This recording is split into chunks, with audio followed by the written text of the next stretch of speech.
नमस्कार दोस्तों, आपका एक बार फिर से स्वागत है हमारे जीएसटी की सीरीज में, जिसमें हम composition scheme of GST, composition scheme under GST discuss कर रहे हैं, जिसमें मैं आपको ऑलमोस्ट सारा कुछ बता चुका हूं। लेकिन एक बार फिर हम एक बार इसको रिवाइज कर लेते हैं। और रेट ऑफ जो मैं बताना मैंने रह गया था लास्ट क्लास में, कितने परसेंट किस मैन्युफैक्चरर पे, ट्रेडर पे कितने परसेंट लगेगा, मैन्युफैक्चरर कितना लगेगा, रेस्टोरेंट सर्विस प्रोवाइडर पे कितना लगेगा, अदर सर्विस प्रोवाइडर पे कितना लगेगा, वो मैं आपको आज इस लेक्चर में बता दूंगा। तो वन बाय वन एक बार रिवाइज कर लेते हैं।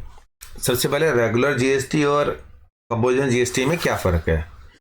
रेगुलर जीएसटी बहुत इंटरस्टेट और लोकल सेल पे लगती है, जबकि कंपोजिशन सिर्फ लोकल सेल के लिए ही लगती है। अगर जहाँ भी इंटरस्टेट सेल का एलिमेंट आ जाता है तो कंपोजिशन स्कीम हट जाती है।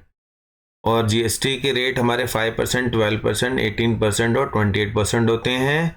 और कंपोजिशन स्कीम के अंदर 1%, 5% और 6% होते हैं।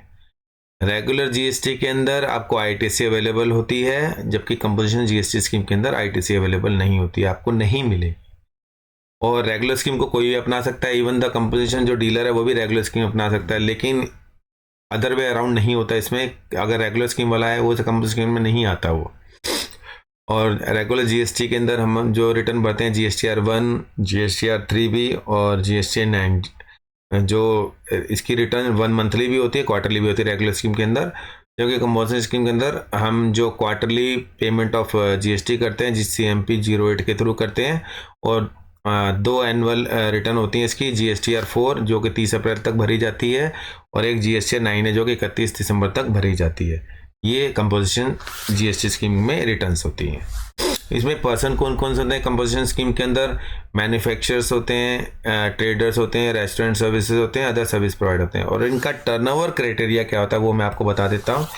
मैन्युफैक्चरर का अगर नॉर्मल स्टेट है तो 1.5 करोड़ का टर्नओवर क्राइटेरिया, और स्पेशल स्टेट है तो 75 लाख का क्राइटेरिया है।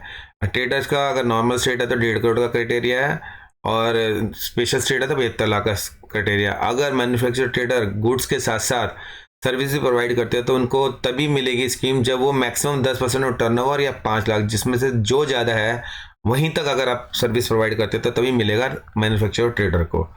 और रेस्टोरेंट सर्विस के अंदर हमारा 1.5 करोड़ का नॉर्मल स्टेट के अंदर है, और 75 लाख रुपए हमारे जो स्पेशल स्टेट्स के अंदर है।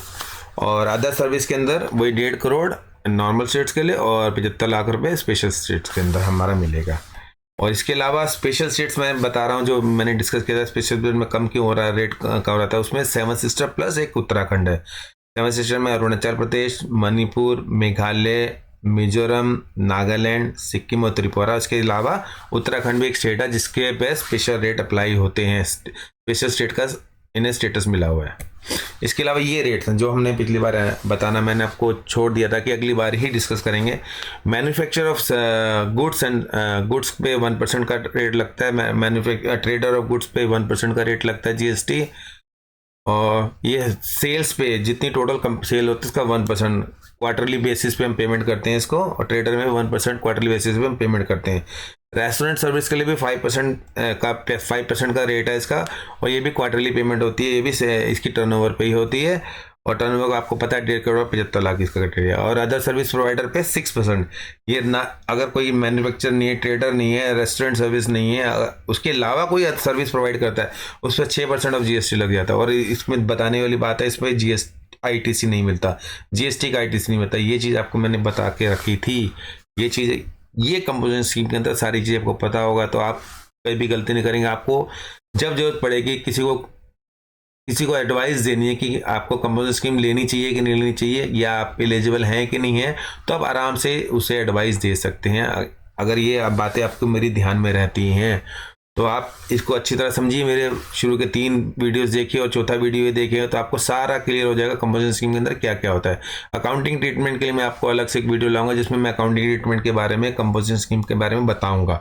वो वीडियो का वेट करिए, जब तक ये 4 वीडियो से आप कंपोजिशन स्कीम के बारे में पूरी नॉलेज लीजिए। जब के लिए thank you, good night, bye bye, Tata.